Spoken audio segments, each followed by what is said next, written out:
পাকিস্তানে যে প্রধানমন্ত্রী সে ঠিক মতো প্যান্ট পরতে জানে না, সে কাকে উড়াবে কোথায় কি উড়াবে জানি না। কে কত বড় হিন্দু তার প্রমাণ দেওয়ার জন্য দিদি মোদির লড়াই শুরু হয়ে গেছে। পশ্চিমবঙ্গে ভোট বন্ধ করে দেওয়া উচিত। তৃণমূলের সব পয়সা দেওয়া কর্মচারী যদি চিৎকারটা না করে চাকরি চলে যাবে দুপুরের মধ্যে, কি করে সে বেচারীরা। পশ্চিমবঙ্গে কোনো যারা হিংসা করে, যারা সন্ত্রাস করে, যারা বিচারকদের উপরে হামলা করবার দুঃসাহস দেখাতে পারে, তারা শাসক দলের লোক অবশ্যই হতে হয়। যখন তিনি দেখবেন তার দলের পায়ের তলা থেকে মাটি সরে গেছে, তখন তিনি অবশ্যই দাঙ্গা করানোর চেষ্টা করবেন। মুর্শিদাবাদবাসীকে আমি সাবধান করে দিচ্ছি যে মমতা ব্যানার্জি আসবার পরে এই মুর্শিদাবাদ জেলায় দাঙ্গা করানোর অবশ্যই পরিকল্পনা হবে। উনি এখানে আসছেন তার একটাই কারণ, এই প্রচারের বাহানায় এখানকার প্রশাসনকে তিনি বলে দিয়ে যাবেন কোথায় কি করতে হবে। পশ্চিমবঙ্গে ভোট বন্ধ করে দেওয়া উচিত। আরে পাকিস্তানের প্রধানমন্ত্রী ঠিক করে প্যান্ট পরতে জানে না, কলকাতা উড়াবে। পাকিস্তানের যে প্রধানমন্ত্রী সে ঠিক মতো প্যান্ট পরতে জানে না, সে কাকে উড়াবে কোথায় কি উড়াবে জানি না। ও তো যে ওখানকার জেনারেল তার চাকর, তার কৃতদাস।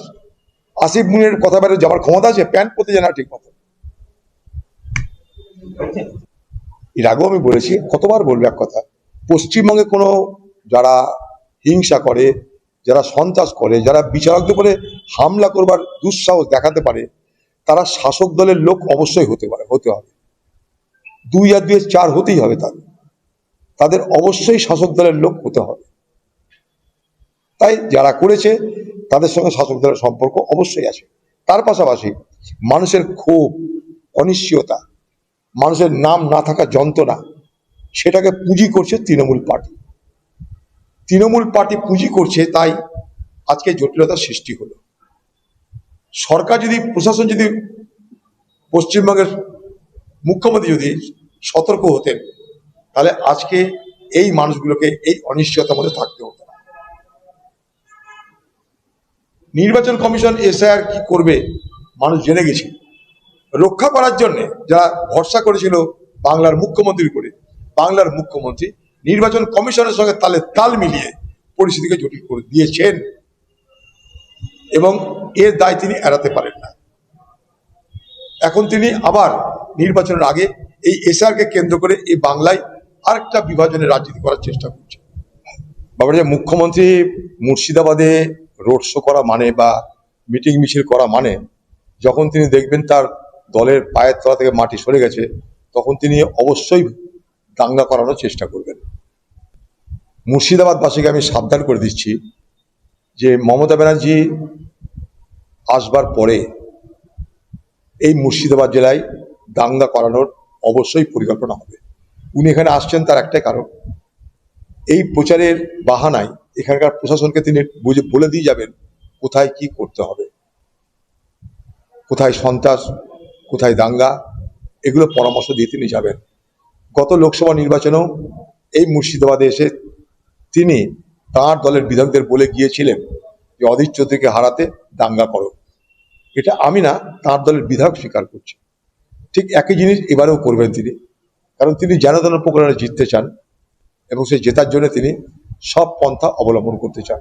তাই মমতা ব্যানার্জি আসা মানে মুর্শিদাবাদে সাম্প্রদায়িক বিভাজনের রাজনীতি এবং দাঙ্গার বাতাবরণ তৈরি হবে, এই আশঙ্কা আমার থাকলো। যে পশ্চিমবঙ্গে ভোট বন্ধ করে দেওয়া উচিত। যদি প্রকৃত সংবিধান, প্রকৃত গণতন্ত্রের কথা বলা হয়, তাহলে পশ্চিমবঙ্গে ভোট বন্ধ করে দেওয়া উচিত এবং ঘোষণা করুন নির্বাচন কমিশন, যতক্ষণ পর্যন্ত না প্রত্যেকটা বৈধ ভোটার